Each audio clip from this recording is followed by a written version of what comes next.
সংকট কাটছে না জ্বালানি তেলের, এতে ভোগান্তি চরমে উঠেছে চালকদের।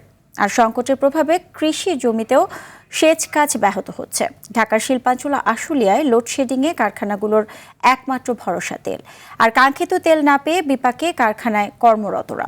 ঘন্টার পর ঘন্টা লাইনে দাঁড়িয়েও পাম্পে তেল পাচ্ছে না চালকরা। হবিগঞ্জে খুচরা বাজারে অতিরিক্ত মূল্যে জ্বালানি তেল বিক্রি হচ্ছে, যদিও পাম্পগুলোতে তেলের জন্য দীর্ঘ লাইন চালকদের। এদিকে মুন্সিগঞ্জের পাম্পগুলোতে তেলের সরবরাহ না থাকায় বন্ধ রয়েছে সবকটি পাম্প।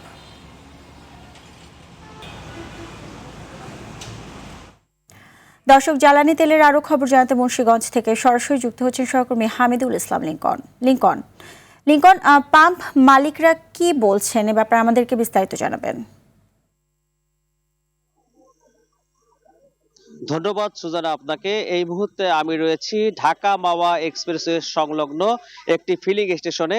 আসলে এই ঢাকা মাওয়া এক্সপ্রেসওয়ে সংলগ্ন মোট 9টি ফিলিং স্টেশন রয়েছে। এই ফিলিং স্টেশনগুলোতে গতকাল থেকেই ডিজেলও মিলছে না, এবং ঈদের পর থেকে আমরা যেই ফিলিং স্টেশনটিতে দাঁড়িয়ে আছি, এখানে কর্তৃপক্ষ আমাদেরকে জানিয়েছে ঈদের পরে শুধুমাত্র 27 তারিখে তাদেরকে হাফ গাড়ি অকটেন দেওয়া হয়েছিল, তারা সেই অকটেনটা সরবরাহ করেছে, এবং গতকাল পর্যন্ত তাদেরকে ডিজেল দেওয়া হয়েছিল। আজকে কোনো ধরনের ডিজেল না দেওয়ায় এই যে আপনাদের যদি দেখাই, দূরপাল্লার যে গাড়িগুলো রয়েছে, ট্রাক চালক থেকে কাভার্ড ভ্যান চালক, তারা আমাদেরকে জানিয়েছে দূরপাল্লার যে গাড়িগুলো আছে তারা এই গাড়িগুলো দিয়ে গ্যাস সহ বিভিন্ন পণ্য তারা নিয়ে যাবে দক্ষিণবঙ্গের যেই জেলাগুলো আছে সেখানে, কিন্তু তারা নিয়ে যেতে পারছে না তেল সংকটের কারণে। আর এই তেলের জন্য তারা অপেক্ষা করছে।